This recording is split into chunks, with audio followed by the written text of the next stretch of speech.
እንዳች ወይ ታጠች ጀመራ ምን ይዝግዳን ሰንጠይ ስሜ ሌላ ጀማል ሲሆን የመጣሁት ከወራቤ ከተማ አስተዳደር። ጠቀሜታው ያው በጣም ሰፊ ጠቀሜታ ነው ያለው።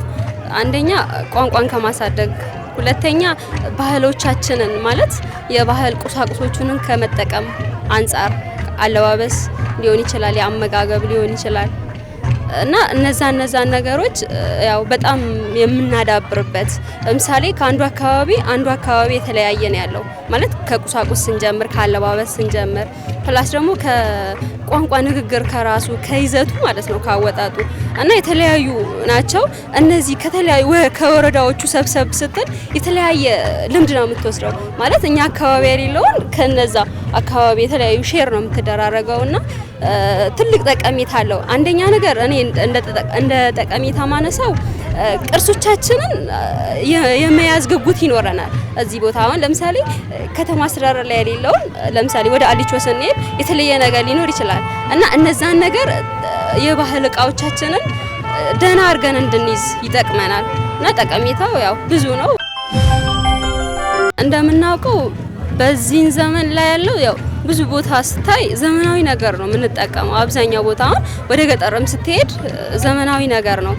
ጥቂት አካባቢ በስተቀር ማለት ጥቂት ቤቶች ናቸው እንደዚህ ባህላዊ ነገር የምንጠቀመው እና ወጣቱ ግንዛቤ በጣም ያጥረዋል ማለት አሁን ብዙ ጊዜ አሁን ሲጎበኙ ወጣቶችን አይቻቸዋለሁና በቃኛ የለንም እስኪሉ ድረስ ነው ማለት የተለያዩ ባህላዊ እቃዎች በሚያዩበት ሰዓት ምንም ነገር እንደማያውቁ ነውና ያው በቃ እንደተሰማቸው ነው የገለጹት እና በውስን ነው የወጣቱ ግንዛቤ በባህል ደረጃ ላይ ውስንነት ነው ያለው።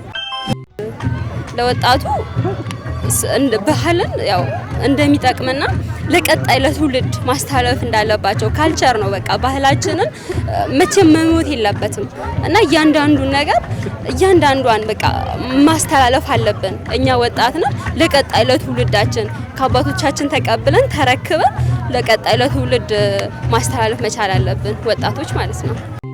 እኔ ሀጂ ሰልማን ጎባጎ ይባላለሁ። ከሳንኩራ ወረዳ ነው የመጣሁት ለዚህ ለዛሬ ፌስቲቫል ማለት ነው።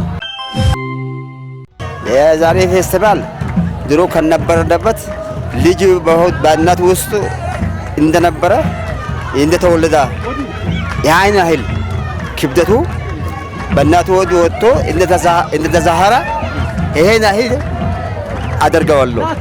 የወራቤን የዛሬ ፌስቲቫል ሁሉም ብሔረሰብ፣ ሁሉም ዞኖች፣ ሁሉም ወረዳዎች ተሰብስቦ ይሄንን የዛሬ ፌስቲቫል ማክበራቸው በጣም ዛሬ ተወለድኩ ነው የሚለው።